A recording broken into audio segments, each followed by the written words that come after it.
Hi folks, welcome back to Stacey Can. Today I am making harissa sauce. And harissa is a Moroccan condiment. It's traditionally made by pounding garlic and chili peppers in a mortar and pestle with seasonings and olive oil. So this variation is a tested recipe that I'm using, and it's from the Ball Complete Book of Home Preserving 400 Delicious and Creative Recipes for Today. It is a tested recipe. So I've chosen to use this one because it is shelf stable. There are other harissa recipes online that are fantastic. They have less ingredients than these. So I'm gonna go over this really quick and then explain that. The ingredients that you need for this particular recipe, and with most, is we're going to need to be seeded, stemmed, cored, removed of these items, which are your 4 ounces of dried New Mexico chili peppers. Yes. And then I also have these ancho chili pods as well. It's got a little bit more of a smoky flavor, and this is a little bit on the milder side. So I'm going to combine it, because when we're canning these, I'll explain more in a second, but it doesn't, when you're making it fresh, you can kind of add some more smoky flavors by smoking some of the peppers. But so that's why I'm using these to give it, because a harissa sauce has a smokiness to it, smoky flavor to it. So you do kind of want that smokiness. And then we're gonna need 4 cups of plum tomatoes. Again, these have to be seeded, stemmed, and the cores removed and chopped. So we're gonna chop those. Same thing with the red bell pepper, seed it, chop it, etc. We're gonna need some warm water. It's gonna just kind of vary. We're gonna be covering these we're gonna be rehydrating the pepper, so we need to cover it with warm water.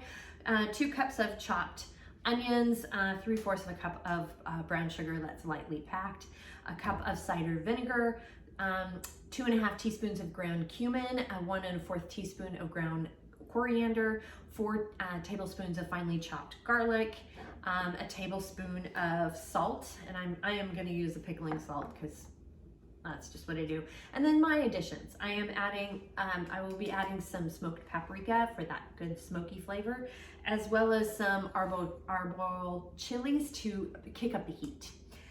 These you do not have to rehydrate, but these you definitely do have to rehydrate. A side note regarding regular, this is kind of a typical recipe that I have found.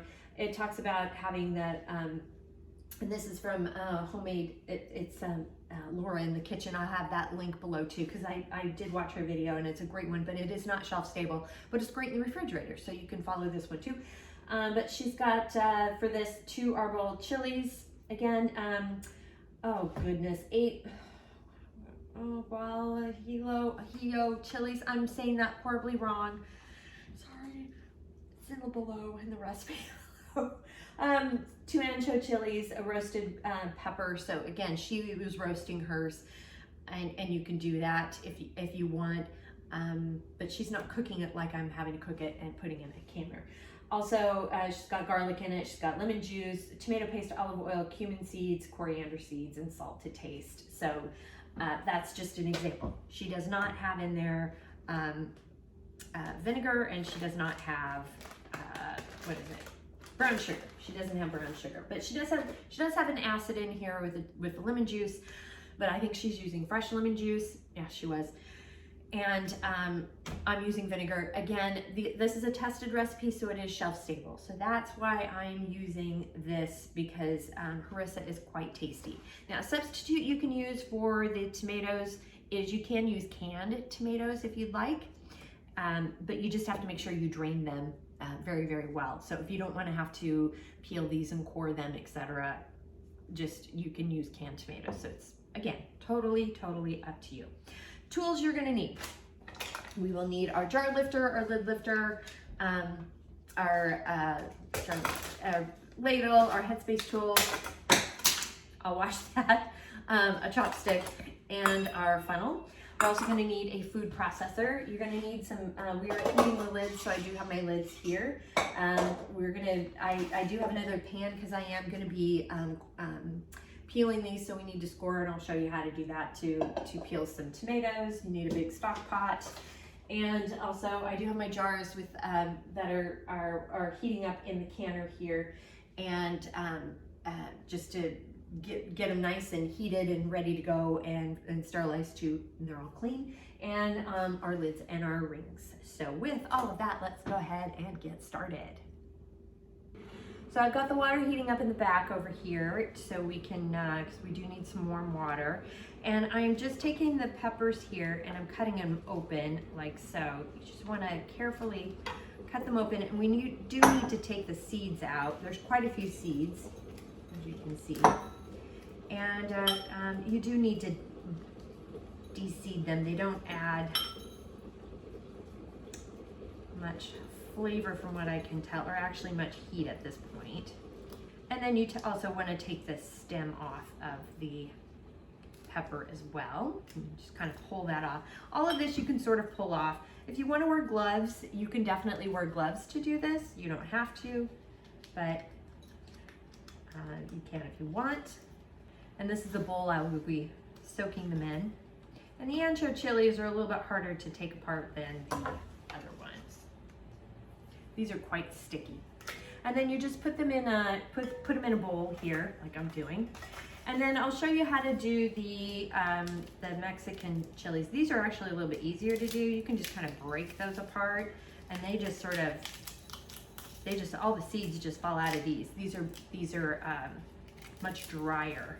So if you want to cut them slightly apart, you can. And here they are in here. These seeds just crumble out nicely. So you don't have to use this particular chili pepper combination. You can research that. There's a variety of other peppers to do if you want to. There can be, for traditional Moroccan dishes, the peppers, you might have to order them online if you want them from specific peppers that are used in North Africa. And there's a variety of recipes. And in fact, this harissa is used in quite a few countries in Africa. So it doesn't have to necessarily be this particular pepper combination. You can get creative with the peppers. I got all of the peppers in the bowl here. They're all de-seeded, etc. And I'm just pouring some warm water. This is actually more hot than warm. But I'm just pouring some warm water over the top as we're gonna rehydrate these. This will take about 20 minutes or so.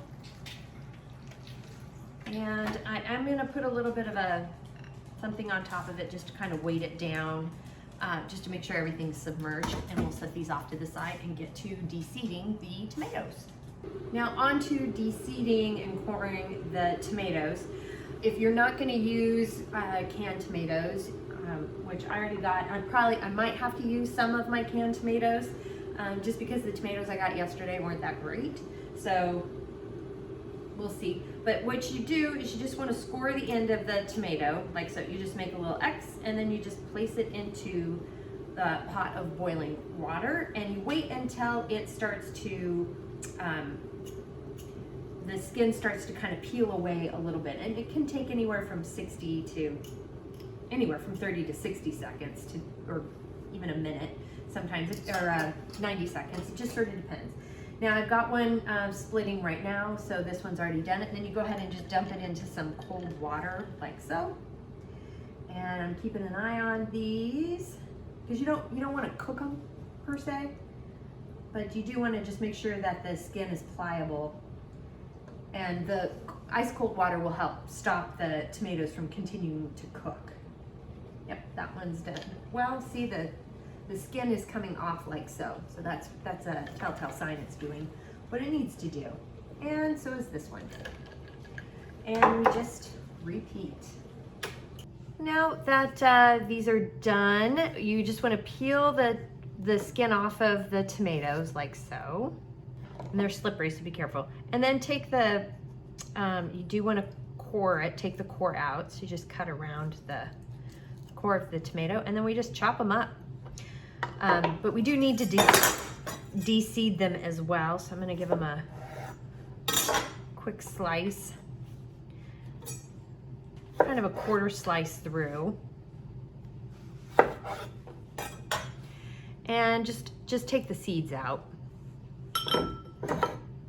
like so. And then we're gonna chop these up just like so. Side note about tomatoes. They call for a plum tomato, so definitely make sure you use like a Roma or a paste tomato, or again, these are technically plum tomatoes. And the purpose for that is they have less seeds and liquid in them, as opposed to the round slicing tomatoes. These are the oblong looking tomatoes, and they just have more meat to them and less seeds and liquid. Taking the weight off, setting it off to the side here, and now we've drained the peppers, or I'm draining the peppers now. And we're gonna reserve the water, so they've rehydrated pretty well. So it's been more than 20 minutes. It's been more like 30 minutes, but that's fine. And we're gonna go ahead and reserve this water because we will use a little bit of it when we food process. And now we're gonna coarsely chop these. Be a little careful, they are kind of slimy, etc. So you just want to get them coarsely chopped enough that they'll fit in the food processor and blend up nicely. And now I'm going to go ahead and put the peppers into the food processor. I'm not going to turn it on just yet, but I'm just going to place these in here until we're ready to as I prep the other ingredients to process it together. Now we're just gonna chop up our pepper and our onions. And we got our bell pepper and our 2 cups of onions ready to go. Got everything prepped and ready to go. So we're gonna go ahead and pour in our 4 cups of chopped and seeded and cored tomatoes, our 2 cups of onion, add in our 1/2 cup of red bell pepper. We're adding in our 3/4 of a cup of brown sugar, our 1 cup of cider vinegar, our 2½ teaspoons of cumin, and our 1¼ teaspoon of ground coriander. One thing you can do with the spices ahead of time, and some people do, and I would suggest if you're gonna make it fresh, is to use seeds and then toast them and then use a mortar and pestle or grind them up in a little grinder. But if you only have them in ground form already, like I do, you can heat them up in a little saucepan or a small frying pan. Just kind of heat them up to open up the flavor and get them to bloom and pop open that flavor. But because I'm already going to be cooking it here, I'm not going to do that part because this is going to help open up those flavors. And then this is where I'm going to just add in a teaspoon of smoked paprika. And we're going to get this, fire this up to high on the stove. And we're gonna just kind of stir this really well, and we're gonna bring it to a boil, a really good boil, stirring frequently. And once we get it to a boil, we're gonna boil it, we'll drop the heat down a little bit, and then we will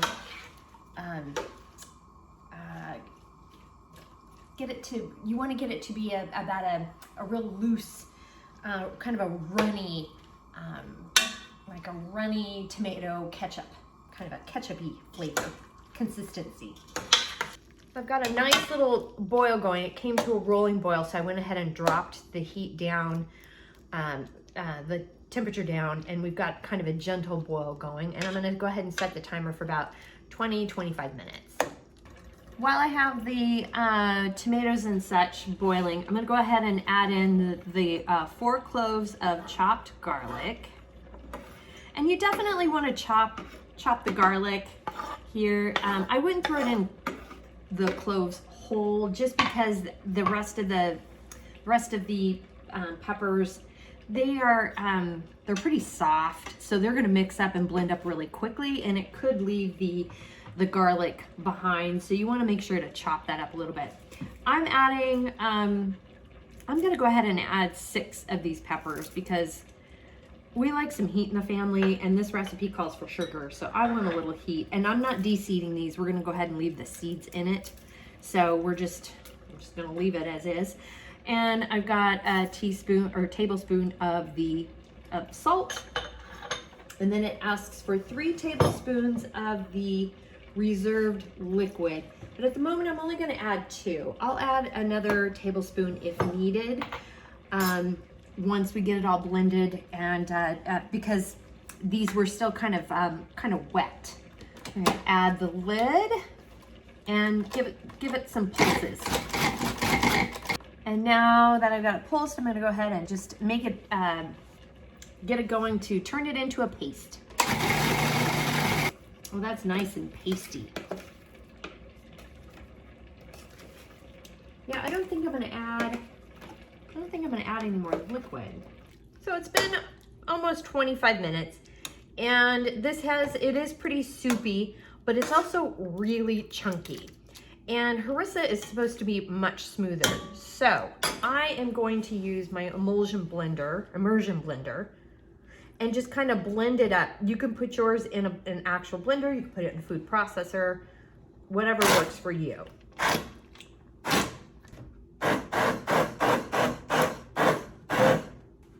Nice and blended up like so, and that looks a little bit better, and it's definitely a runny ketchup. And so we're going to go ahead and put the paste in. And once you got it in with the tomato mixture, just give it some good stirs, and we're going to heat it. We're going to heat it for about 5 minutes. So the harissa is done, sauce is done. Taking a jar out of the canner here, and I'm gonna use this funnel, which has got a 1/2 inch headspace. That's what we're filling it up to today.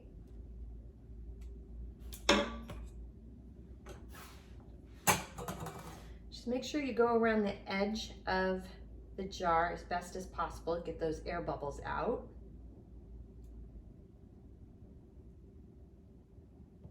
And then also down the middle. And we'll use our little headspace tool to make sure we are where we need to be, and we are. Take your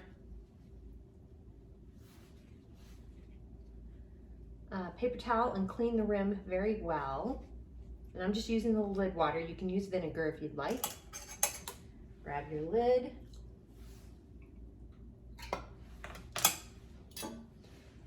Ring. And just fingertip tight, it's very hot. And then use the jar lifter just up and over and into the canner. Don't tip or tilt, and repeat.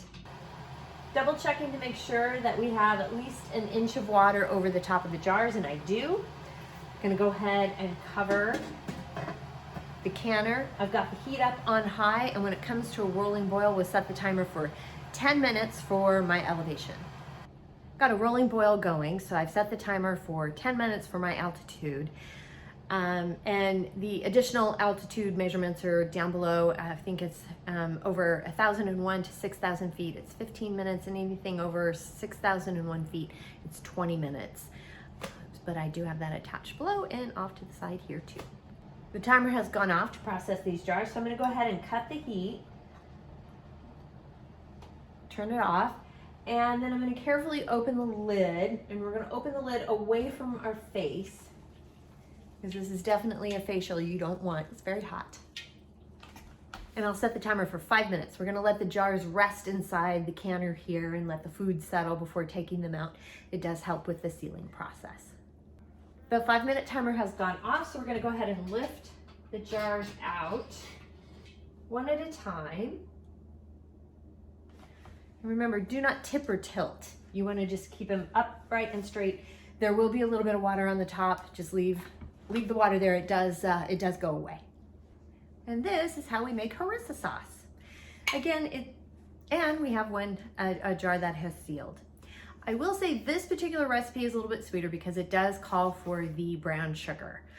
I do prefer a less sweet harissa sauce, but this is shelf stable and it'll be a great marinade.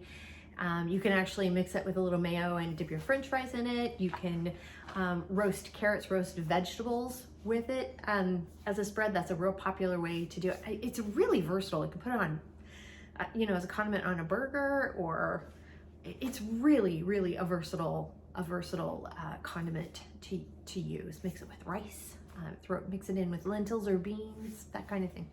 Great item to have in your pantry. Again, the recipe is listed down below. I do have the link for Laura in the kitchen, her Harissa recipe.